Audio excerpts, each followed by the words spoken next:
Can you break down that handle your business? Because now we're living in a world where as though everything is about image. But like, I'm gonna put this image out there, but I ain't gonna put the work in. Because, you know, on social media, you'll see that everybody's rich, everybody made it, everybody done this. Where's the work at? Nobody show you the process, the work. And how important is handling your business like in real time? Like you know, handling your business to me, when you think about, when you saying it to me, I'm thinking like you talking about getting in that gym, lifting them weights, eating right. When I say handle your business, I mean it's stuff that you're not gonna be praised for all the time. You know, the stuff that people not always gonna see. Like, for example, I get up every morning at 7 and I go lift, I box, I do conditioning. I leave there about 8:30, 8:35. I go right on the court at 9. And then by like 10:30, I'm done. And I'm back at home, my son just getting out the bed, my girl just getting out the bed.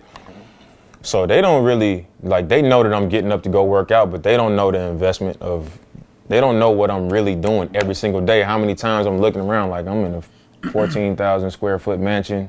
I got every car I want. I got enough, I done made enough money now to where I don't gotta do nothing. Like I can just wait till my contract up and I'm good. Like I don't got no issues. My mom got a house, my brother, everybody's straight. But it's like, I do this every day. You know what I'm saying? I handle my business every day. And by doing that, when stuff hit the fan or stuff don't work out, it ain't gonna all fall down. You know, it might be a step back or maybe 2 steps back, but all my shit ain't gonna fall down because I wasn't living off of what I think everybody else see. I'm living my life off what I know I do every day. Like when I'm rapping, I'm not just rapping, I'm just writing shit that I think everybody want to hear. I'm like, this is really what I think. This is really how I feel. This is really experiences for me. So, like you said, everybody's rich on Instagram. Everybody doing good. Everybody is the realest person in the world. Everybody can fight. Everybody can do this. Everybody can do that. But when you live in a facade, like, it's gonna come to the light that you lying eventually. Somebody gonna find out something, or you gonna leave a hole somewhere without covering your tracks. And it's gonna come out, and then it's gonna be like, oh, he was lying to us. We don't believe nothing you ever told us. Then that's when it all falls down, because your foundation wasn't shit, and you wasn't really handling your business. So I make sure I handle my business because, like for example, 2 years ago, we 3 seed in the Western Conference. We get swept in the first round by New Orleans. To everybody else, it was the end of the world. But I went on the podium after Game 4 in New Orleans after we got swept. Our team coming in like, damn, you want to do the podium? It's okay if you don't want to. Tough night, whatever. I'm like, no, I'll get on the podium. And I went up there. I said, we lost to a better team. It was our time to get our ass beat. And I didn't play well enough. I got to be better. Like, it wasn't as hard for me to get up there and do that on TV because I know that it didn't happen because I didn't handle my business. It was just my turn to go through some shit. Like, but then the following year, we the 3 seed again, and we playing OKC. We beat them 4-1. I hit the shot he was just talking about, score 50, walk off 3, come back, beat Denver, go to the Western Conference Finals. Like, I believe in that type of shit. Like, I handle my business behind closed doors, whether people see it or not. I'm the same person when I'm with all my cousins or if I was walking down the street by myself. Like, I know that about myself, so I'm confident because of that. So when shit happens, it's like, okay, I handle my business. But for people who skip those steps and skip that type stuff, when shit go bad, it go bad. It's over for them. And I think that's what we see a lot. And like people come and go now more than any other time. And another thing, right? To all the youth out there, right? He made a point, and I want to elaborate on the point that he made. He said, once he made it, he got the 14,000 square foot house. He got all the cars. He got everything he could have ever wanted in life as far as materialistic life things. But he never got complacent. He never started chilling. Because for certain people, it's like, okay, I always wanted to get to this point. But now once you get to this point, it becomes about legacy. It becomes about, okay, what type of name am I going to leave out here? Right. You feel what I'm saying? Because now this is deeper than the 14,000 square foot mansion. It's deeper than, all the cars is deeper than me being able to go into the Gucci, Dior, wherever I want to go. Now it was about where I'm gonna leave my name at as far as the all-time greats. Right. Am I right? So No, to, you're all, right. to all you youngins out there, you gotta, he already had in his mind that where he wanted to go at with it. See, a lot of times, a lot of youngins, once they get rich, once they get the money, okay, I made it.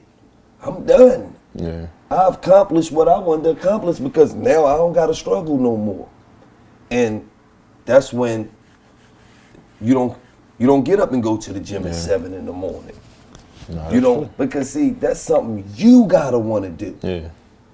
Because you could be like, oh, I'm chilling, man. Because guess what? Even if I don't go train like I'm supposed to, I can still score 24. Yeah. I could still do 25, 24 for 3-4 more years. Yeah. Then eventually it's gonna catch up to me and I'm gonna make my money and I'm cool. But you really wanna be great. So to all the youth out there, y'all gotta determine whether you wanna be great. This is a guy that came from Weber State, right? Yeah. 11 points in his freshman year.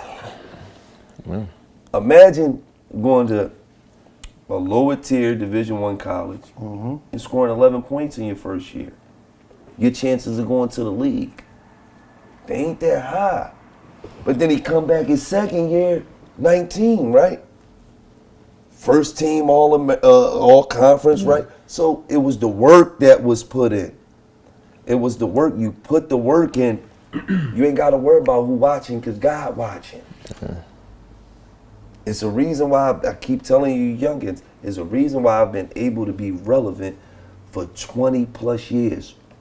Because no matter what I'm doing, they not going to outwork me. No, you was only relevant like in neighborhood, like in the neighborhood rap scene. It wasn't like, I'm just trying to figure, you keep talking about this relevancy stuff. You was 20 only plus years. in the neighborhood scene, bars, little back block strip, speakeasies. You did a speakeasy tour. Not gonna outwork Who did a speakeasy tour? You did a speakeasy tour, cuz. You did karaoke night up to prison. And that wasn't no speakeasy tour. You did karaoke night up to prison. You did a speakeasy tour. You did a tour for a bunch of winos around the country. Okay. And you acting like you keep putting out like, yeah, I did a world tour. But I got paid. Yeah, you got some liquor. To your point though, He like did karaoke night for free up to prison. to his point, like it was never about the money. Right. You know what I'm saying? Like, of course I wanted to, like my thing, I wanted to take care of my family. Better your life. So like, as far as the money went, it was only for my family to like have shit. It was never like, well, I want to have a, like I wasn't even in the cars until I got money and I started like, I literally was about to get my first apartment. I drive into the apartment complex and Nate Robinson lived in the apartment complex in Oakland. Yeah. And I see his, he had a Panamera like parked in the underground garage and I seen it. I told my agent like, what's that? I didn't even know what it was. Right. He was like, oh, that's that new Porsche or whatever. I was like, that's the car I'm gonna buy.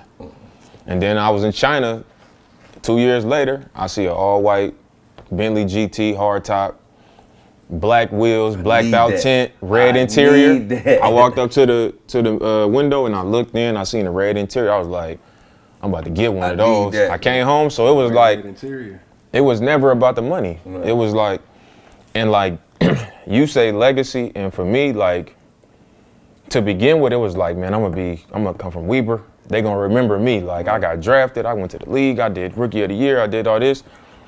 But I didn't even took a step further now because back to what we just talked about, the politics. Right. Like, my legacy as a basketball player might be limited to what they want it to be. Right. Like, even now, I didn't average 27, been a 3 seed, and I'm not even in the MVP finals. Yeah,